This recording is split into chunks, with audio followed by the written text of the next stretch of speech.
నమస్తేనా? నమస్తే. ఎక్కడన్నా? జీడిమెట్ల విలేజ్. పార్లమెంట్ ఇదేనా? పార్లమెంట్ ఇదే, మన మల్కాజ్గిరి పార్లమెంట్. పార్లమెంట్ ఎన్నికలు రాబోతున్నాయి కదా? అవును. పార్లమెంట్ ఎన్నికల్లో ఏ పార్టీ గెలిచే అవకాశం ఉంది ఈ ప్రాంతంలో? బీజేపీ అన్న. బీజేపీ. ఎందుకన్నా? ఎందుకంటే మోడీ కావాలేమో, సెంట్రల్లో మోడీ కావాలని అందరికీ ఆశ. మోడీ కోసం మోడీ ఉండాలని. ఓకే, కానీ కాంగ్రెస్, తెలంగాణలో కాంగ్రెస్ ఉంది కదా, కాంగ్రెస్ ప్రభావం వల్ల కాంగ్రెస్ గెలిచే అవకాశం? కాంగ్రెస్ ఎక్కడ ఉందన్న, కాదు 2 స్టేట్లనే ఉంది.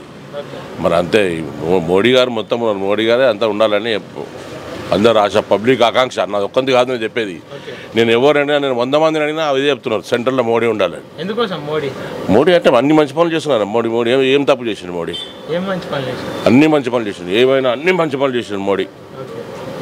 కానీ ఈసారి కాంగ్రెస్ గెలిచే అవకాశాలు ఉన్నాయంటారు కదా సెంట్రల్లో? కాంగ్రెస్ ఒక ఆంధ్రప్రదేశ్ గెలిచి ఇక్కడ గెలిస్తే అయిపోయిందా అన్న? ఒక ఎమ్మెల్యే సీట్ గెలిస్తే అయిపోయిందా? ఒక మన గవర్నమెంట్ వస్తే అయిపోయిందా? మన దగ్గర సెంట్రల్లో మోడీ 100% రాసుకోండి మీరు. అంత బలం ఎందుకు? అంత బలం ఉంటుంది. మీరు వచ్చి నాకు మళ్ళీ కలవాలి, ఒకవేళ ఇదే ఇంటర్వ్యూ చేస్తే తమ్ముడు నువ్వు చెప్పింది కరెక్ట్ అని. సరే, ఇక్కడ కానీ కాంగ్రెస్ గతంలో ఎంపీ అభ్యర్థి రేవంత్ రెడ్డి ఉన్నాడు కదా, రేవంత్ రెడ్డి ప్రభావం ఏం చూపించదా ఇక్కడ? రేవంత్ రెడ్డి బాబు శ్రీశైలం గౌడ్తో గెలిచిండ రేవంత్ రెడ్డి మాకు ఇక్కడ ఎవరికి తెలియదు. శ్రీశైలం గౌడ్ ఏదో అప్పుడు కాంగ్రెస్ ఉండు కాబట్టి ఆయన అప్పుడు పొజిషన్, మంచి పొజిషన్లో కాంగ్రెస్ ఉండు కాబట్టి ఆయన వల్ల ఈయన గెలిచిండు. కానీ గత ఎన్నికల్లో, ఎమ్మెల్యే ఎన్నికల్లో ఆయన ఓడిపోయినట్టు. సెకండ్ ప్లేస్ ఉండనా? కొత్త పార్టీ బీజేపీ ఎంచుకొని కూడా సెకండ్ ప్లేస్కి వచ్చింది ఆయన పవర్ లేదో సెకండ్ ప్లేస్కి వస్తారు. మరి అదే కాంగ్రెస్ ఎందుకు థర్డ్ ప్లేస్లో పోయింది మా ఏరియాలో? చెప్పండి మీరే దానికి ఆన్సర్. ప్రజలు ఏమనుకుంటారు ఈ ప్రాంతంలో?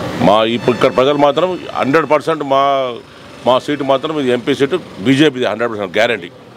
కానీ కాంగ్రెస్ అభ్యర్థులు లేదంటే రేపటి రోజు సమీపూర్ రాజు ఇట్లాంటి వాళ్ళు, లోకల్ వాళ్ళు వస్తే లోకల్ వాళ్ళకి ఎక్కువ ప్రభావం ఉండే అవకాశం ఉంటుంది అంటారు.